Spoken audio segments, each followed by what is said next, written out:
جب 7واں چکر لگایا تو دل میں خیال کیا کہ اب تو میں نے اپنی ماں کا حق ادا کر دیا ہوگا۔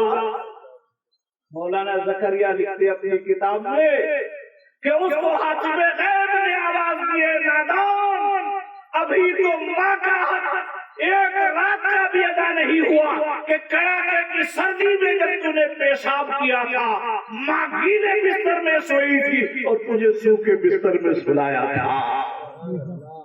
تو زندگی کی بات کر رہا ہے، یہاں ایک رات کا حق بھی ادا نہیں ہوا ہے۔ ماں وہ انمول نعمت ہے، جس کی پوری زندگی خدمت کرے گا تو اس کے حق کو کوئی ادا نہیں کر سکتا۔ یہی تو وہ ماں ہے جب آنچل اٹھا کر تمہارے لیے دعا مانگتی ہے تو اس کی دعا باب اجابت کو ٹکراتی ہے۔ میرے محبوب نے فرمایا ماں کی دعائیں اولاد کے حق میں اس طرح قبول ہوتی ہے جس طرح نبیوں کی دعائیں امت کے حق میں قبول ہوتی ہے۔ مت جاؤ دنیا مت جاؤ علماء اور شیخان اعظام کے پاس، آؤ ماں کے پاس، گزارش کرو اور ماں سے کہو ماں میرا کام بگڑ رہا ہے، رات میں تہجد میں میرے لیے دعا کر دے، میرا کام بن جائے گا۔ ماں جب ہاتھ اٹھا کر دعا مانگے گی تو لوگوں تمہارے بگڑے کام سنور جائے گا۔ لیکن ماں بھی تو وہ ہو جو ماں تہجد گزار ہو۔ ان ماؤں کی دعائیں کیا لگیں گی جو مائیں بچے کو لیٹے لیٹے دودھ پلا کر اور فلم دیکھ رہی ہے۔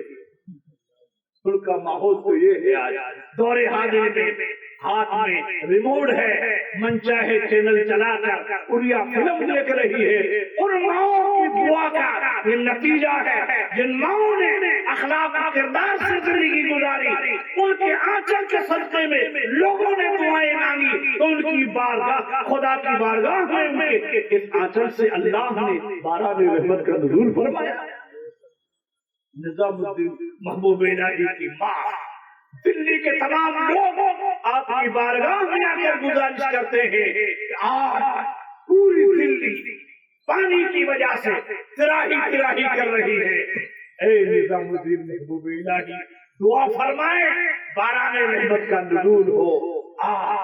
اپنے ایک ماں کے دوپٹے کو لے کر بغل میں دبا کر اور پورے چٹیل میدان میں لوگوں کو بلا کر دعا مانگے، ہاتھ اٹھا کر اس آنچل کے صدقے میں دعا مانگی۔ اتنے ہاتھ نیچے کرنے تھے اتنے باران رحمت کا نزول ہونے لگا۔ لوگوں نے پوچھا حضور یہ کپڑا کیا ہے؟ تو نے کہا کہ میری ماں کا دوپٹہ ہے۔ میری ماں نے زندگی میں کبھی سر کے بالوں کو کبھی آسمان کے چہرے کے لیے نہ دکھایا، سورج کی کرنوں نے کبھی نہ دیکھا۔ وہ مائیں جو سر پہ دوپٹہ نہیں رکھتی ان کی دعا بارگاہ خدا میں کیسے قبول ہوگی؟ قبول انہی ماؤں کی ہوگی جو تہجد میں اپنی نسلوں کے لیے دعا مانگتی ہے تو اللہ تعالیٰ ان کے اٹھے ہوئے ہاتھ اس کی بارگاہ میں قبول ہوتے ہیں اور ہمارے بگڑے کام بن جاتے ہیں۔ میں اب کہہ رہا تھا کہ زندگی میں بھی خدمت کرو ماں باپ کی، زندگی کی خدمت تو سمجھ میں آ گئی۔ ٹائم تو میرا ہو گیا لیکن میں حدیث پوری کر دیتا ہوں۔ اللہم صلی علی سیدنا و نبینا و حبیبنا مولانا محمد و بارک وسلم صلاۃ و سلام علیک یا رسول اللہ۔ ایک ایک گھنٹہ میں بولتا ہوں لیکن آپ جی لگا کے سن رہے ہیں تو پوری حدیث کر دیتا ہوں۔ یہ زندگی کی خدمت تو سمجھ میں آئی سب کے، یہ کام عبادت کے برابر ہے۔ آپ نے باپ کو کھانا دیا، کپڑا دیا، ان کی خدمت کی، تیمارداری کی، عبادت کے برابر ثواب۔ کم نہ سمجھے بہت سے کام عبادت ہے۔ ہم نے دیکھا ہوگا بس میں لکھا تھا کرم ہی پوجا ہے، مطلب کام ہی عبادت ہے، کام ہی تپسیا ہے، کام ہی بندگی ہے، کام ہی یہ عبادت ہے۔ یہ ہے وہ کام جس کام کو عبادت کے برابر بیان کروایا ہے۔ میرے آقا مصطفیٰ جعلی رحمت کے ساتھ فرماتے ان نظر الی وجہ والدہ عبادت، لوگوں ماں باپ کا چہرہ دیکھنا عبادت۔ الجلسۃ فی مجلس العلماء، عالم کی مجلس میں بیٹھنا عبادت۔ النظر الی کعبۃ المکرمہ عبادت، لوگوں کعبہ دیکھنا عبادت۔ میرے محبوب نے فرمایا یہ آپس میں کام ہے جو عبادت کے برابر ہے، کام کرو گے تو ان کو عبادت کے برابر ثواب ملے گا۔ یہ تو ماں کے لیے ہے، باپ کے لیے ہے، ان کی خدمت زندگی میں کریں، اپنے سے بہتر، اپنے سے جتنی سہولت فراہم ہو یہ پوری زندگی میں ان کے لیے کریں، صرف اس بات کو سمجھ کر کہ انہوں نے ہماری سہولت کے لیے اپنی پوری زندگی کا سکھ چین تیاگ دیا۔ ہمارے سارے تجربے کی بات، آپ نے بچپن میں کھانا چھوڑا تو ماں نے کھانا چھوڑا، آپ نے بچپن میں سونا چھوڑا تو ماں نے بھی سونا چھوڑا، آپ رات بھر نہیں سوئے، رات بھر روئے تو ماں رات بھر گودی میں لیٹی بیٹھ کر اپنی ان میٹھی نیند کو قربان انہوں نے کیا، جس میٹھی نیند نے اس کو اتنا مجبور کر دیا تھا کہ ماں کی آنکھیں جھپک رہی تھی، لیکن تمہاری محبت میں انہوں نے اپنی نیند کو نثار کر دیا۔ یہ ہمارا اور تمہارا سب کا تجربہ ہے، آپ نے کھانا چھوڑا تو تمہاری وجہ سے ماں نے کھانا چھوڑا، وہ خود بھی نہیں کھائے گی، اپنے پڑوسن سے بھی کہے گی کہ میرا بھائی نے آج کھانا نہیں کھایا، میرے بھائی نے آج دودھ نہیں پیا۔ ماں کی کراہٹ کو سن تو اس کی آواز میں اللہ نے کتنا درد رکھا ہے۔ اے نادان، ان تمام زندگی کے اصول کو یاد رکھے، اپنے ماں باپوں کی خدمت کا اپنے دلوں میں جذبہ پیدا کیا۔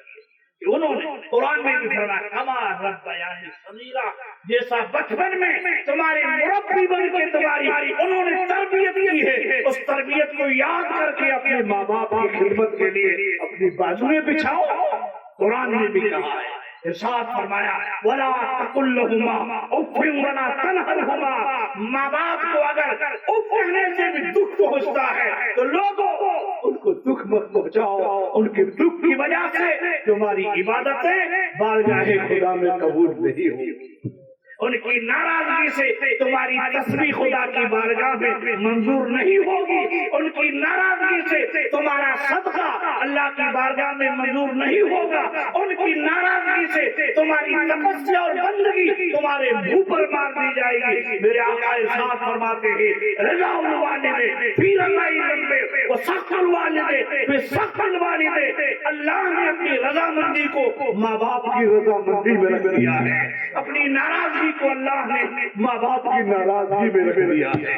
یہ راضی ہو جائیں گے تو تمہاری زندگی اجیرن ہو جائے گی، اور یہ ناراض ہو جائیں گے تو تمہاری زندگی برباد ہو جائے گی۔ کامیاب زندگی چاہتے ہو تو اپنے والدین کی خدمت کرو، ان کی زندگی جب جب بھی رہے ان کے لیے آپ خدمت کا بازو بچھائیں، یہ تو آپ کی زندگی بعد زندگی ان کے نام کا صدقہ کریں، ان کے نام کا ایصال ثواب کریں، ان کے نام پر آپ دنیا میں کریں گے، اللہ تعالیٰ ان کے لیے آخرت میں اس کا بینیفٹ اور نفع فرمائے گا۔ جیسا آج صاحب خانہ نے اپنے باپ کے نام سے ایصال ثواب کی محفل کا انتظام کیا، ایصال ثواب کے لیے اس تقریب کو رچایا، کتنے لوگ شریک ہو کر اس میں دعا مانگیں گے، اور کوئی نیک بندہ مومن میری اللہ رسول کی بات سن کر زندگی میں اس نے عمل کرنا شروع کر دیا تو پوری زندگی اس محفل پاک کے ثواب کی برکت ان کو ملتی رہے گی۔ ایک بندے مومن کے نیک بات پر عمل کرنے سے اور عمل کروانے سے، سرکار علی کو آپ نے بلایا، ارشاد فرمایا اے علی جاؤ ان لوگوں کو اچھائی کی جانب بلاؤ، تمہاری ایک بات سے بھی کوئی مومن عامل بن جائے گا تو اللہ تعالیٰ تمہیں 100 اونٹ صدقہ دینے کے برابر ثواب عطا فرمائے گا۔